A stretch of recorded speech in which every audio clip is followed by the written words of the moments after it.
ठीक है, जो लास्ट क्लास आपकी हुई थी बीएससी एजी फर्स्ट सेमेस्टर, आपका सब्जेक्ट है फंडामेंटल्स ऑफ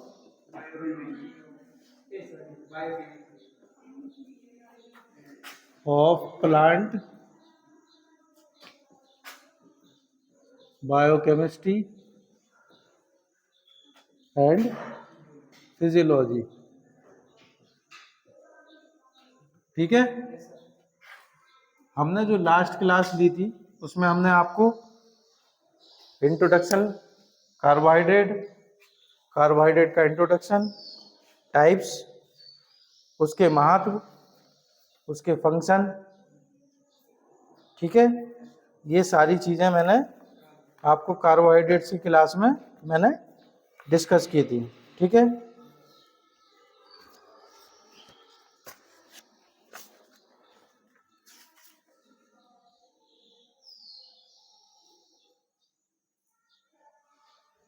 कुछ पॉइंट्स जो रह गए हैं जैसे मोनोसैकेराइड, ओलिगोसैकेराइड, डाइसैकेराइड और पॉलीसैकेराइड।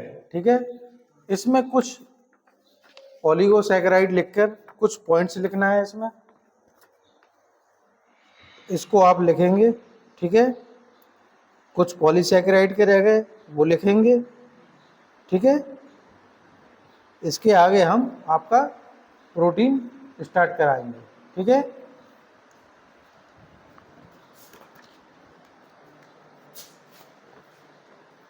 जो आपका मेन टॉपिक है क्या है, कार्बोहाइड्रेट। ठीक है,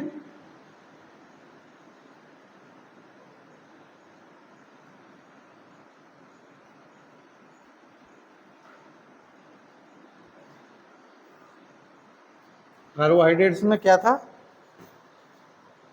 ओलिगोसैकेराइड।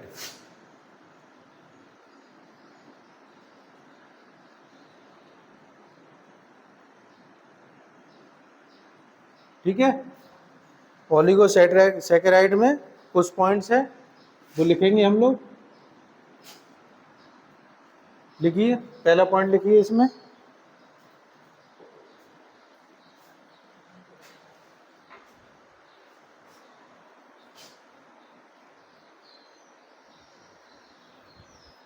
पहला पॉइंट लिखिए 2 to 10 मोनोसैकेराइड्स इकाइयाँ, 2 से 10 मोनोसैकेराइड इकाइयाँ आपस में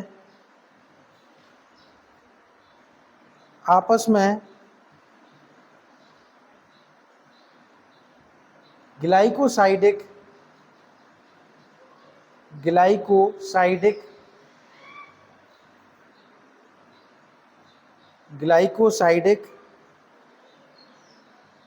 बंधों द्वारा जुड़ी रहती हैं।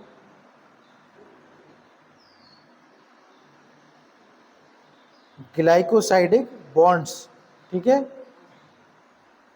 द्वारा जुड़ी रहती हैं। नेक्स्ट पॉइंट लिखिए इसी में, इन्हें शर्करा भी कहते हैं। ये जो छोटे छोटे पॉइंट्स हैं ये आपको जल्दी याद होंगे। ठीक है ना, जहाँ ओलिगोसैकेराइड की बात होगी, मोनोसैकेराइड की बात होगी, डाइसैकेराइड की बात होगी या पॉलीसैकेराइड की बात होगी, तो कुछ पॉइंट्स द्वारा हम उनको लिखा इसलिए रहे हैं कि आपको जल्द से जल्द वो याद हो जाए। ठीक है, क्या लिखा दूसरा पॉइंट, इन्हें शर्करा भी कहते हैं। ठीक है, नेक्स्ट पॉइंट लिखिए, स्वाद में मीठे, क्रिस्टलीय तथा जल में घुलनशील होते हैं।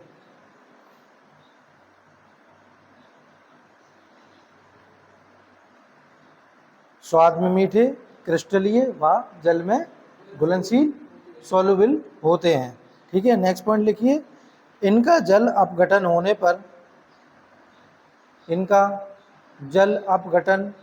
होने पर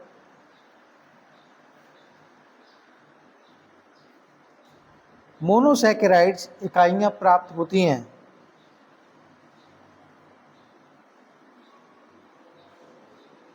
इनका जल अपघटन यानी हाइड्रोलाइसिस होने पर मोनोसैकेराइड यूनिट्स प्राप्त होती हैं। नेक्स्ट पॉइंट लिखिए, ये अपचायी प्रकृति के भी हो सकते हैं। ये अपचायी प्रकृति के भी हो सकते हैं।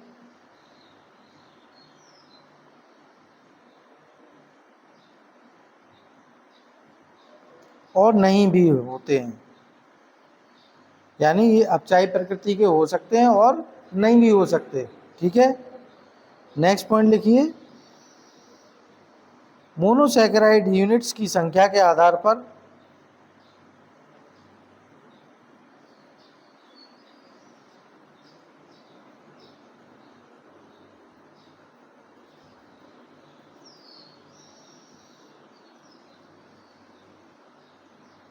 मोनोसैकेराइड्स इकाइयों के आधार पर कई प्रकार के होते हैं।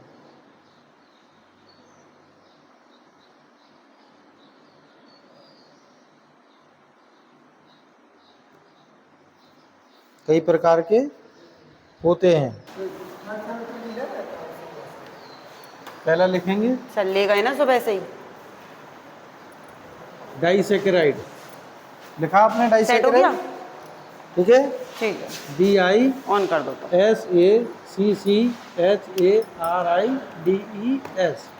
डाइसैकेराइड। ठीक है,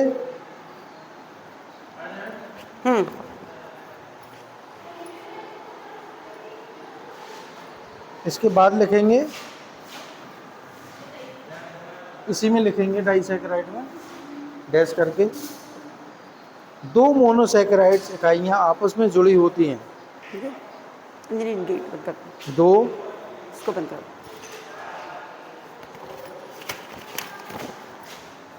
दो मोनोसैकेराइड्स यूनिट्स आपस में जुड़ी रहती हैं। For example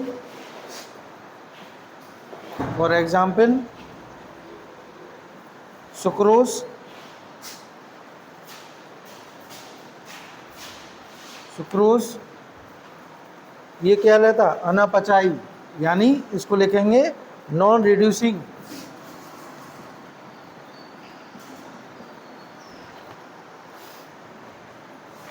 अनापचाई। दूसरा है माल्टोज।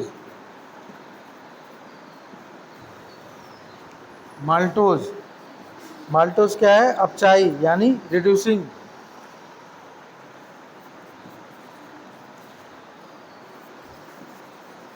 ठीक है, नेक्स्ट है लैक्टोज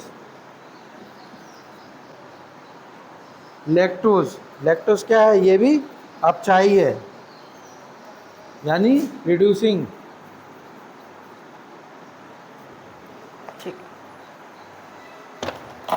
ठीक है, इसके बारे में कुछ पढ़ के आए हो? पहला था वाणिज्य के बारे में। कौन सा है?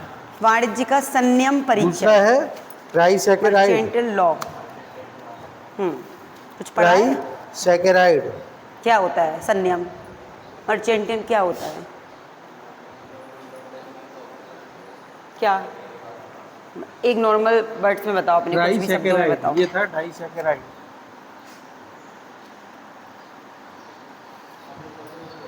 इसमें लिखेंगे, एक समाज को सुचारू रूप से चलाने वाले, आपस में जुड़ी होती हैं, चलाने के लिए एक नियम या कानून, ट्राइसैकेराइड में जिसमें क्या होता है, जिसका पालन करना जरूरी भी होता है और वो हमारे जीवन के हर पहलू को प्रभावित करता है, जिसमें हम सुरक्षित होते हैं।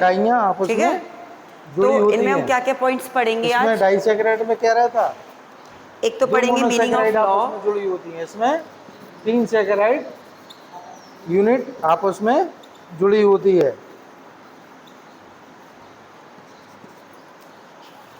डेफिनेशंस। इसका एग्जाम्पल लिखूं, फॉर एग्जाम्पल रेफिनोज। ठीक है, डेफिनेशंस हो कॉमा। उसके बाद पढ़ेंगे स्कोप, कहाँ कहाँ इसका स्कोप है, या स्रोत भी बोलते हैं इसको।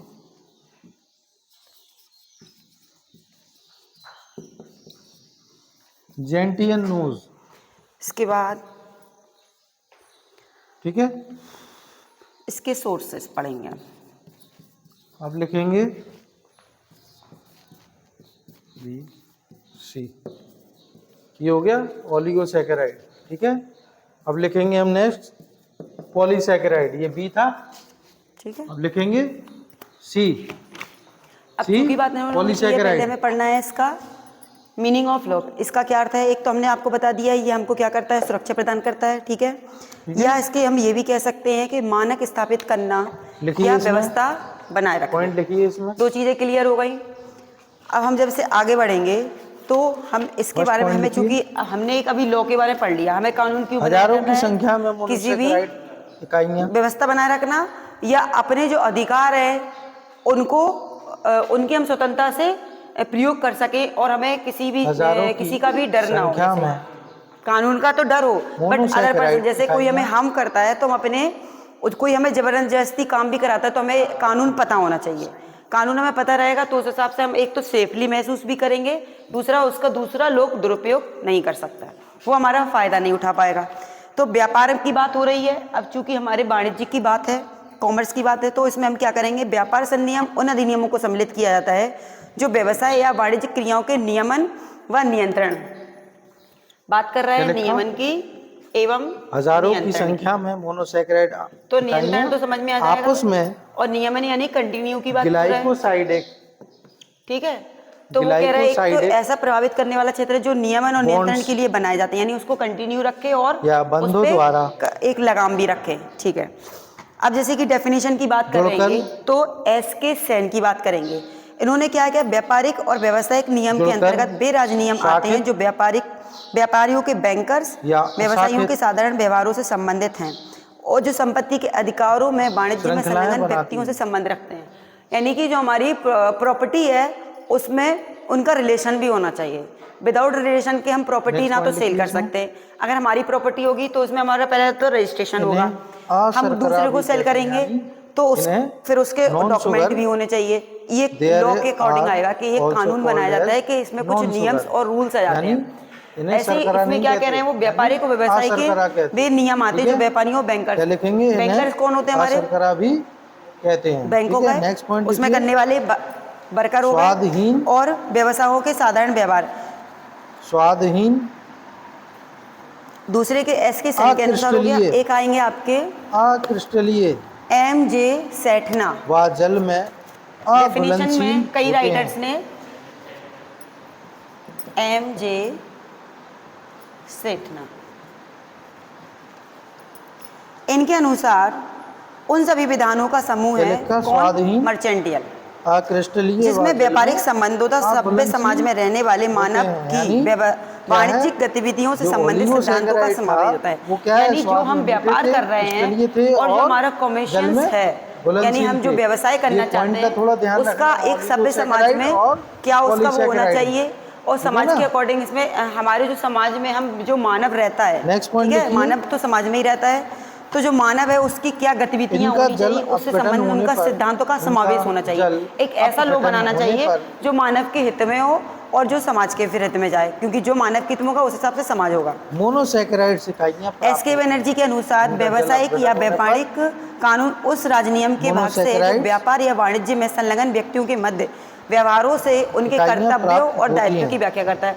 मतलब सारे जितने भी विद्वान हैं उन्होंने मनुष्य के, मानव के व्यवहार की बात की है जो कॉमर्स से रिलेटिव हो, और उसके एक सभ्य समाज की बात कर रहा है, उसके व्यवहारों की बात कर रहा है, जो उसको व्यवहार का मतलब हो गया इसका बिहेवियर, ठीक है, उसके सिद्धांतों की भी देखे। ऐसा नहीं हो कि मनुष्य का बिहेवियर उसमें समाज ना हो के उसके हमने कानून बना दिए, तो हम ऐसा नहीं कर सकते। उसके व्यवहारों की भी बात करता है, प्रकृति के होते हैं। अब आ जाएगा हमारा स्कोप, इसका कहाँ स्कोप लिखिएगा, ठीक है, कार्य के आधार पर, कार्य के आधार पर ये दो प्रकार के होते हैं, है ना, तो बुक कार्य के आधार पर ये तो इसके क्षेत्र की बात कर रहे हैं होते हैं।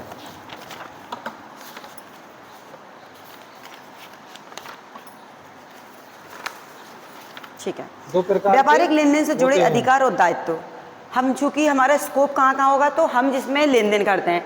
व्यवसाय हमारा क्या होता है, एक व्यक्ति द्वारा व्यवसाय नहीं होता है, इसमें एक से अधिक लोगों का होना जरूरी है। एक व्यक्ति अकेले व्यवसाय कर सकता है जब तक लेन देन ना होगा। अगर हमने कोई भी मार्केट में शॉप पहला ओपन है, की है या अपना बिजनेस चलाना पहला चाहते है हैं, इसमें इंडस्ट्रीज है जो भी है, तो उसमें हम पॉलीसेकेराइड अकेले यानी तो बिजनेस नहीं कर सकते, स्ट्रक्चरल हमारा सामने वाला हमसे लेगा, पॉलीसेकेराइड। हम उसको देंगे या वो हमें देगा या हम लेंगे। तो लेन देन का एक मुद्रा के रूप में भी हो जाता है, वस्तु के बदले मुद्रा लेना, मुद्रा के बदले वस्तु लेना, इस तरीके की प्रोसेसिंग चलती रहती है। तो ये तो एक इसका क्षेत्र ये आ जाएगा। दूसरा आ जाएगा व्यापारियों, बैंकर्सों, व्यवसायों के सामान व्यवहार, जो कि अभी हम बात कर रहे थे। विद्वानों का कहना था कि उनका सामान व्यवहार होना चाहिए, उनका जो व्यवहार एक दूसरे के लिए बिल्कुल उनके समाज के अकॉर्डिंग होना चाहिए, कोई किसी के व्यवहार को उसका दुरुपयोग ना कर पाए। तो एक ये लो बनाता है। फिर तीसरा आता है संपत्ति के अधिकार, जो हमारी संपत्ति है, ठीक है। तो इसमें एक्ट कई प्रकार के दिए गए हैं, कई सारे एक्ट दिए गए हैं। जैसा संपत्ति के अधिकार की बात कर रहा है, तो संपत्ति में क्या होता है, सेलुलोज, ऐसा तो होता है, लेकिन हमारी जो लैंड एरिया की संपत्ति है, ठीक है, तो उसमें हमें अधिकार के क्षेत्र में हमारे क्या क्या इसमें रूल्स रखे गए हैं, क्या क्या कानून बनाए गए हैं, वो एक हमारे इसके क्षेत्र में आएगा। तो इसमें संपत्ति का क्षेत्र भी आ जाएगा। वाणिज्य में सामान्य लोगों से जुड़े संबंध होने चाहिए। शेयर धारकों के प्रति संगठन के कर्तव्य, जो हमने जैसे कल क्लास में समझाया था शेयर मार्केट के बारे में। तो शेयर जो धारक होते हैं, जो अपनी शेयर जो मार्केट में अपना काम करते हैं या जो बोली भी लगाते हैं, तो उनके जो शेयर मार्केट में शामिल लोग होते हैं उनसे जुड़े उनके संबंध भी ठीक होने चाहिए, क्योंकि अगर उनके जो रिलेशंस नहीं होंगे तो उस हिसाब से उनका जो शेयर धारक का जो शेयर मार्केट है वो सही नहीं चलेगा। निदेशकों को उनके कार्यों के लिए उत्तरदायी ठहराने के लिए कानूनी तरीके। निदेशक कौन होगा? सेकंड है, ठीक है। निर्देशक यानी इंटरेक्शंस देने वाले, तो उनके जो क्या होते हैं, उनके कार्य होने चाहिए, वो जो भी वो काम कर रहे हैं उसको उनके कानूनी तरीके से अपनाना चाहिए। वो अपनी मनमानी तरीके से काम ना करके एक लॉ होता है जिसमें नियम होते हैं उनको ही अपनाए। कभी कभी निर्देशक अलग से अपने रूल्स बना देते हैं जो कि जो वर्कर होते हैं उन पे थोपने लगते हैं, जिससे जो सामने वाला व्यक्ति होता है उसको उससे लॉस हो जाता है, ठीक है। अनुबंध के उल्लंघन को माना जाता है। अब चूंकि भारत व्यापार नियम है, ये कब आया? तो उनके ऊपर भी तो उनके रूल्स होंगे, निर्देशक के ऊपर भी तो रूल्स होते हैं कि निर्देशक इससे ज्यादा रूल्स नहीं बना सकता, या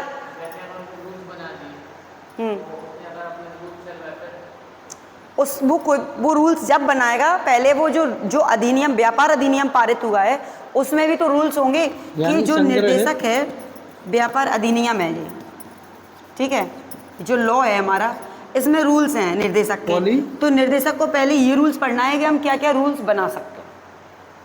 अगर वो ये नहीं पढ़ेगा, अपनी मनमानी करेगा, तो वो उसका लॉस होगा। जैसे भारतीय व्यापार नियम आया तो इसको क्या करा उन्होंने, यह अधिनियम 25 अप्रैल 1872 को, ये 25 अप्रैल फॉर एग्जाम्पल 1872 को भारतीय व्यापार अधिनियम पारित किया गया और 1 सितंबर 1872 को ये लागू हुआ। ग्लाइकोजन 1 सितंबर इंसुलिन को लागू हुआ और यहाँ पे ये पारित हुआ था। ये दो चीजें याद कर लेना, ठीक है। ये हो गया आपका, बुक्स में हो इंक्लूड कार्बोहाइड्रेट, ठीक है। जैसे इसमें एक्ट कौन कौन से आएंगे आपके? भारतीय अनुबंध अधिनियम 1872, ये एक्ट आएगा। अनुबंध यानी जो आपका अनुबंध उसमें आ जाता है इंडियन कॉन्ट्रैक्ट, ठीक है। दूसरा आ जाएगा भारतीय साझेदारी पार्टनरशिप एक्ट। तो इसमें इसके अलग नियम होंगे कि हम किस तरीके से पार्टनरशिप का काम करके एक बिजनेस चला सकते हैं। आवश्यक वस्तु इंस्टेनियल कॉमोडिटीज एक्ट, यानी इसमें हम जो वस्तुओं का व्यापार करेंगे उसमें उस हिसाब से क्या नियम बनाए गए हैं। यानी जो अब सीधी बात है, हमें व्यापार से रिलेटेड वस्तुएं देखनी है और व्यापार में हमें क्या क्या चीज़ों की आवश्यकता होती है उसके नियम को ही हम पढ़ेंगे, इसलिए इसके नियम की आवश्यकता पड़ी। कंपनी अधिनियम, अगर हम कोई कंपनी ओपन कर रहे हैं तो उसके एक्ट को देखना होगा। हाँ, ये कम से कम कितने एक्ट हैं आपके? 13 एक्ट हैं। 13 एक्ट में एक आता है आपका पेटेंट अधिनियम, दिवालिया संनियम। दिवालिया में आपका जो ये आ जाएगा लॉ ऑफ इंसॉल्वेंसी। दिवालिया एक तरीके से मेंटलिटी वाला भी दिवालिया होता है, ठीक है, जो पागल घोषित किया जाता है उसका, तो उसमें अलग तरीके का लॉ है उसका। बैंकिंग अधिनियम में बैंक वाला होगा। बीमा अधिनियम, जो अभी आपके इंश्योरेंस पॉलिसी चलती हैं, ठीक है। बाकी व्यापार और व्यापारिक माल्य चिन्ह हो गया, जो हमने देखते हैं आपके जो माल निकले जाते हैं जो आपके व्यापार में, तो उसमें एक साइन होता है, तो उसका अधिनियम अलग है कि हम किस तरीके का क्या साइन का रूल्स करना है। सार्वजनिक वाहन ढुलाई जहाज भाड़ा विधियाँ, हाँ सार्वजनिक में यानी जो आपकी पब्लिक वाले हैं और जो कुछ इसमें जहाजी गुण भाड़ा हो जाएगा उसमें क्या इसके, क्या ठीक है? टैक्स होना चाहिए, क्या मोनोसेकेराइड क्या के नहीं, गुण, उसका पूरा लॉ है वो ये। नोट करेंगे, ठीक है? अब नेक्स्ट क्या आएगा सब आपका, ये complete हो हो गए पाएगा, आपके स्कोप। ठीक है? स्कोप में हमने आपके कई आपके तो एक्ट कौन भी सी आए, कोई भी ठीक है? चीज आपकी रह जाए, ठीक है ना? हाँ नेक्स्ट तेरा वैसे तो है 15 लेकिन मैंने 13 ही बताए हैं। अब इसका आएगा एक स्रोत या क्षेत्र, नहीं क्षेत्र तो मैंने क्या बता दिया, लिखेंगे इसके heading? आएंगे आपके सोर्सेस। मोनोसेकेराइड के गुण, सोर्सेस इसके काफ़ी है।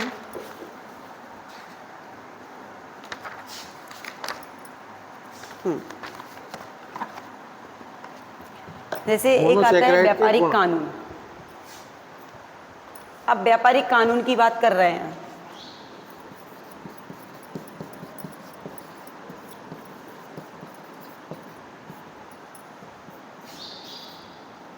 कुछ बुक्स में मैंने देखा था इसके ठीक है? सोर्सेज जो कम थे पहला लिखेंगे तो मैंने इसमें। अलग से फाइंड किए हैं। इसमें सोर्सेज इन्होंने दिए हैं Reducing 5। property, संबंधीय परिनियम, अंग्रेजी कॉमन लॉ, समता एवं न्याय का सिद्धांत, भारतीय रीति रिवाज और न्यायिक निर्णय। इन्होंने इस तरीके से 5 दिए, लेकिन इनके अंदर के डिटेल और भी हैं यानी अब चाहे जिनको वो मैंने अलग से फाइंड किया है। कानूनी व्यापारिक कानून हो गया, एक होता है कानूनी कानून,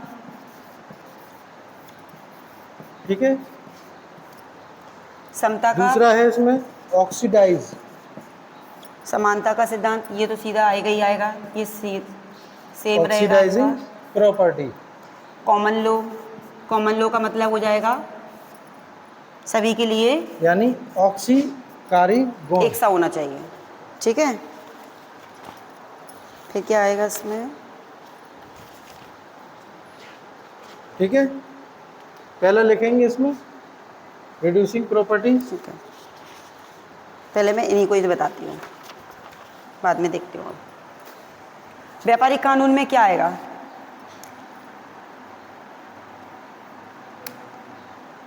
एक दूसरे के व्यवहार और लेन देन को नियंत्रित करना, ठीक है। व्यापारिक कानून यानी व्यापार से रिलेटिव, उसमें उसका व्यावहारिक भी कानून आ जाएगा और एक दूसरे के जो व्यापारी और व्यवसायी हैं उनके एक दूसरे के साथ कैसे व्यवहार हैं उनके लेन देन को नियंत्रित करता है व्यापारिक कानून।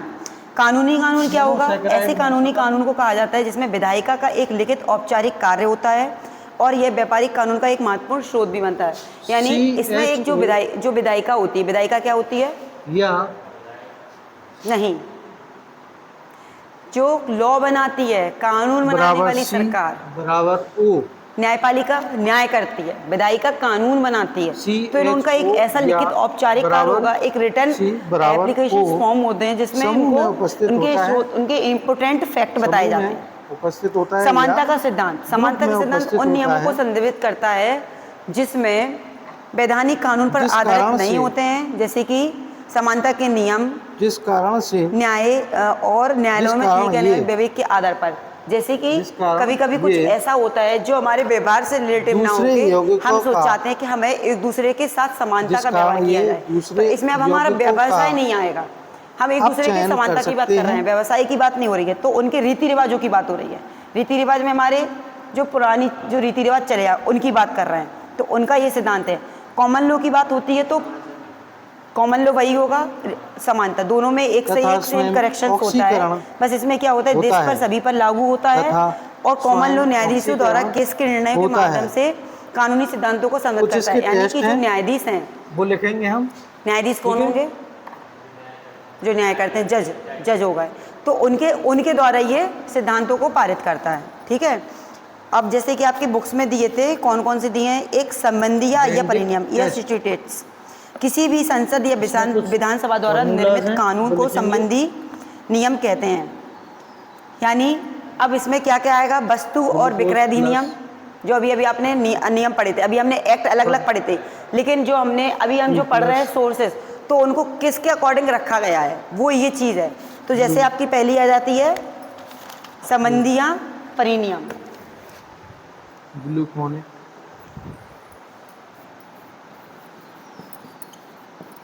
ग्लूकोनिक एसिड, इसमें क्या क्या देंगे, Cu+ भारतीय अनुबंध एक्ट जो अभी हमने बताया था, भारतीय अनुबंध।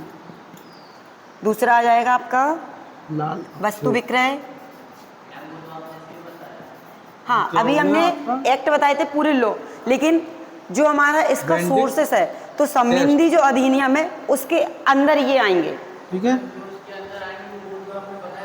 सेकंड, हाँ, जैसे सेकंड स्कोप आपका बताए है थे, स्कोप में हमने बोले थे, ये तो आपकी बुक्स में है। तो स्कोप को भी हमने स्कोप अलग अलग थे हमारे, लेकिन इन स्कोप को हमने अपने उसके सोर्सेस के अंदर रखा है। एक सोर्सेस में कितने स्कोप आएंगे, ठीक है, दूसरे सोर्सेस में कितने स्कोप आ रहे हैं, ये हैं। तो इसके जैसे सोर्सेस इन्होंने दिए हैं 5, ठीक है।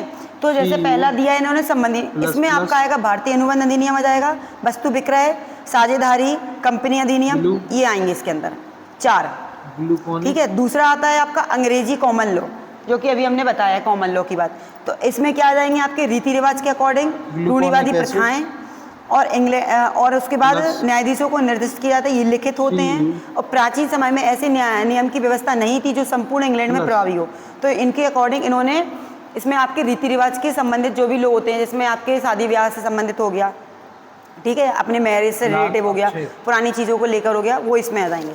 और तीसरा क्या आता है, समानता और न्याय का अधिनियम, जो भी हमने इसमें दिया है, समानता और न्याय का अधिनियम। तो इसमें क्या आ जाएंगे, जैसे अन्य देशों की भांति इंग्लैंड में भी राजा द्वारा जनता की शिकायतों को सुना जाता है, ठीक है। राजा के द्वारा निर्णय को पूर्ण सम्मान होता है। कुछ समय बाद राजा इन शिकायतों को अपने चांसलर को दिया गया पादरी जिसे पास भेजने के पास लगा होता है, यानी कि राजा के पास जाता तो उससे राजा से बड़ा जो होगा, आपने क्रिश्चियंस में देखे होंगे जो मिशनरी होते हैं, जैसे उसमें सिस्टर होती हैं और जो फादर होते हैं, ठीक है, उनसे बड़े होते हैं पादरी होते हैं। तो उनके अकॉर्डिंग उनको उनकी मतलब हाँ, तो उनको चांसलर को, जो कि पादरी होता है, यानी कि पहले अपनी कुछ समय राजा इन शिकायतों को अपने चांसलर को देगा, तो उन शिकायतों को फिर क्या करेंगे वो उनको स्वयं को विवेक या समाज मतलब खुद की मेंटली द्वारा समझेंगे, फिर उसके बाद वो रिस्पॉन्स देते हैं। तो ये आ जाएगा आपका समानता के नियम में, जिसमें फिर उस हिसाब से उनको देखेंगे कि क्या व्यक्तियों को किस हिसाब से हमें न्याय देना है। फिर आएगा भारतीय रीति रिवाज। रीति रिवाज में आपके वही है, ये कॉमन लॉ है, एक सी बात है, समानता होगा, कॉमन लॉ होगा, ये सब उसी हिसाब से। हाँ, जिसमें 1872 का अधिनियम पारित है।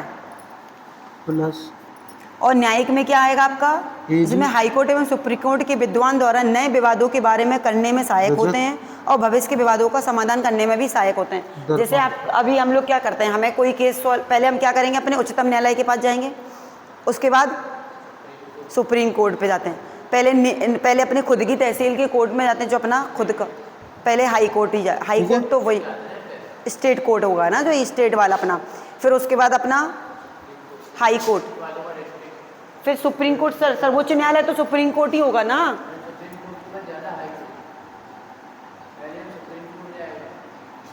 सुप्रीम कोर्ट हो गया। सेकंड, ऑक्सीडाइजिंग प्रॉपर्टी यानी ऑक्सीकारी गुण, योग्यता ए, अब ये लिख दो बी। सबसे बड़ा कोर्ट कौन सा होता है? हाँ, तो वही तो हम कह रहे हैं, सुप्रीम कोर्ट तो सबसे ऊपर का होता है ना। तो जब आपका केस सॉल्व नहीं होता तब हम सुप्रीम कोर्ट के पास जाते हैं, जो आपका सबसे बड़ा सर्वोच्च न्यायालय होता है, उसी के पास जाते हैं। तो इसमें आपका यही छोटा चैप्टर था, मेन चीज़ें थी। आपका हिस्ट्री हमने यहाँ से बताई थी, जैसे कि इतिहास कहाँ से लिया गया है, यहाँ के जो हमें लॉ की क्यों ज़रूरत पड़ती है, जब हमारे ऊपर जब कोई प्रेशराइज किया जाता है और हमें कानून कार्रवाई करने के लिए, अपने अधिकारों को सुनिश्चित करने के लिए, अधिकारों को पाने के लिए, तब हम कानून की सहारा लेते हैं। और कानून क्यों बनाया गया है? लोगों के लिए, उनके अधिकारों को लड़ने के लिए हमें कानून की आवश्यकता पड़ती है, इसलिए कानून बनाए गए थे। ठीक है, तो ये हमने PDF क्रिएट किया था, इसमें कुछ चीज़ें हैं। नहीं, मैं PDF देते जाऊँगी, क्योंकि एक नोटबुक बना लेना है ऐसी में, जो कुछ चीज़ें आपकी बुक्स में है और उसमें नहीं है, वो इसमें इंक्लूड कर लेना, बना लेना। हाँ, नोटबुक बना लेना, और मेन चीज़ें जैसे हमने अधिनियम है वो लिख लेना। स्वतंत्र CHO, हाँ, वो लिख लेना। अधिनियम इसमें है ही शायद, अधिनियम CHO कब पारित हुआ था, वो मैंने इसकी PDF में दिया है, PDF में आपको सब मिल जाएगा। अब आपके 3 चैप्टर के एक चैप्टर हो गए, नेक्स्ट चैप्टर इसमें रहेगा भारतीय अनुबंध नियम। अब हम एक एक्ट को पढ़ेंगे, C बराबर O, ठीक है। समूह उपस्थित होता है, ट्यूसडे को आपकी क्लास होता है।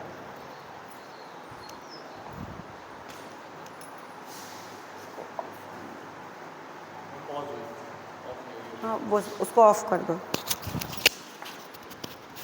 हम देखते हैं इस समूह का अपचयन भी कितने हो बच्चे सकता है, इस समूह का अपचयन भी हो सकता है।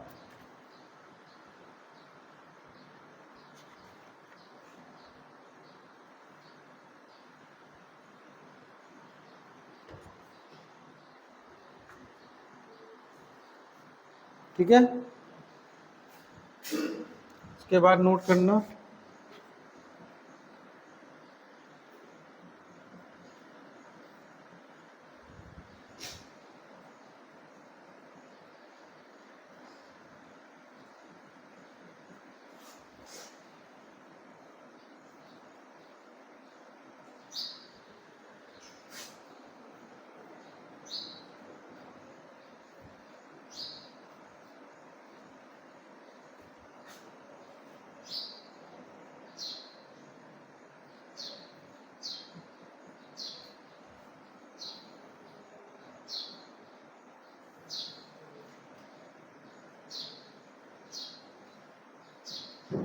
ये नोट कर लेना इसके बाद। ठीक है, फिर नेक्स्ट लाइन से लिखना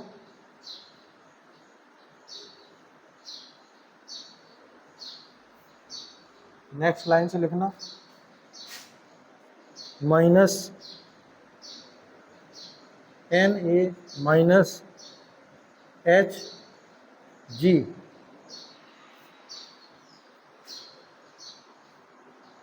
माइनस Na माइनस Hg व जल के द्वारा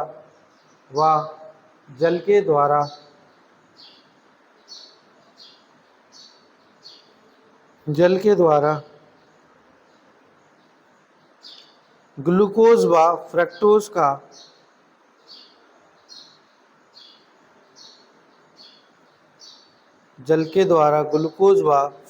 का अपचयन हो जाता है।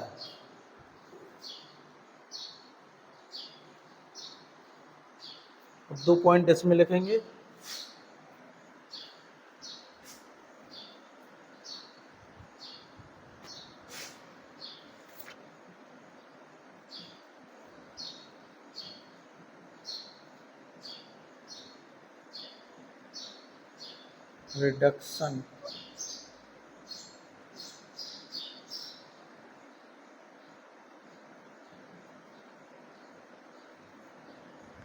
रिडक्शन ऑफ ग्लूकोज यानी ग्लूकोज का अपचयन। ठीक है, इसमें लिखेंगे, आप रिएक्शन बनाएंगे, दिख रहा है आपको।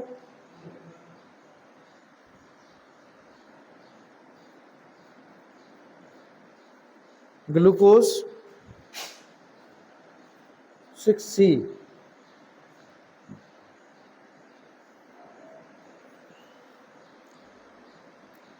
Na माइनस Hg, Hg को बोलेंगे क्या है, mercury.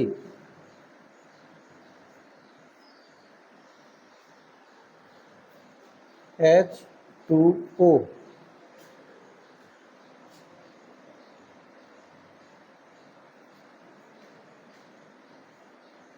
Sorbitol 6C।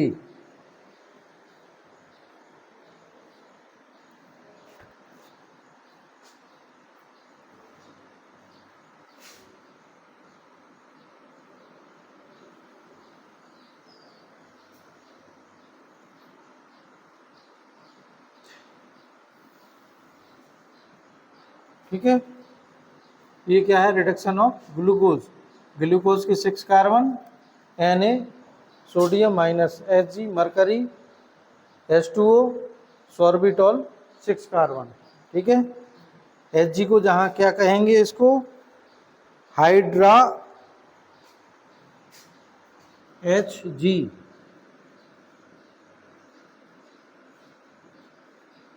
Hydra GYRUM,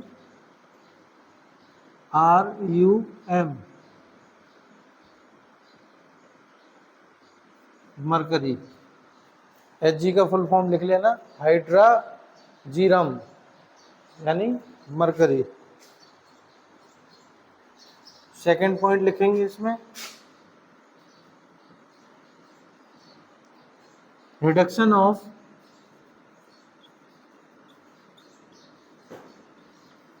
fructose,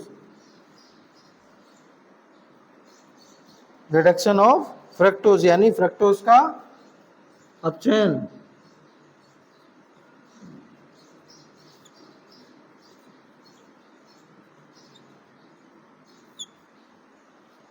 reduction of fructose, fructose का अपचयन। ठीक है, इसमें लिखेंगे फ्रक्टोज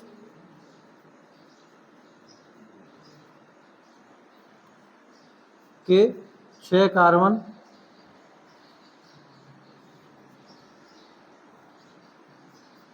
Na-HG H2O सॉर्बिटॉल क्या है, 6 कार्बन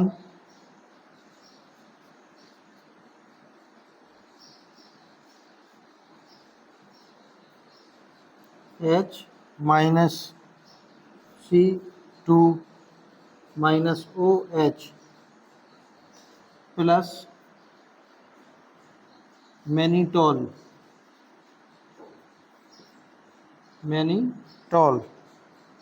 ये 6 कार्बन।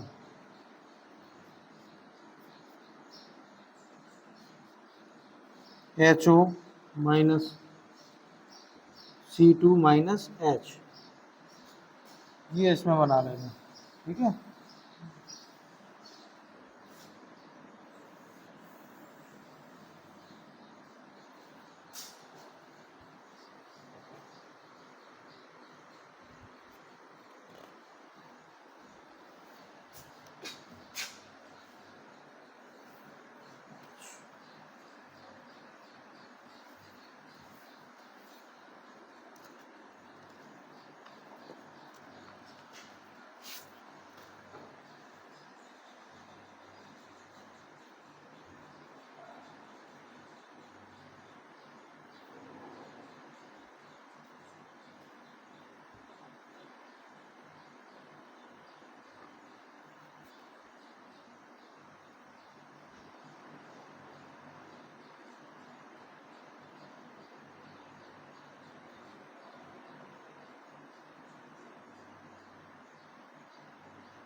कुछ मैंने स्ट्रक्चर भी बनवाए थे मैंने मोनोसैकेराइड के, आपको मोनोसैकेराइड के कुछ स्ट्रक्चर भी बनवाए थे, पॉलीसैकेराइड के बनवाए थे, पॉलीसैकेराइड और डाइसैकेराइड।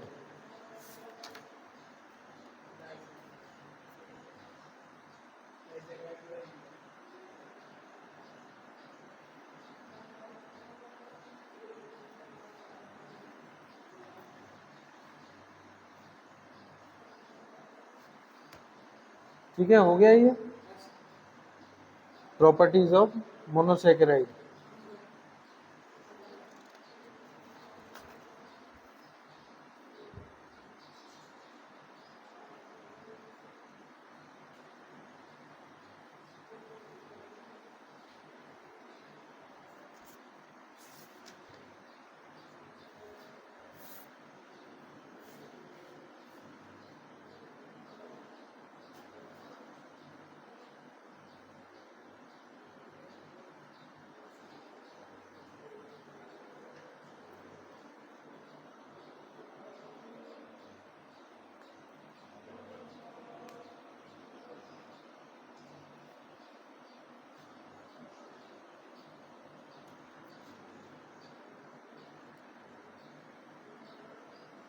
ठीक है, आज की क्लास यहीं करते हैं फिनिश।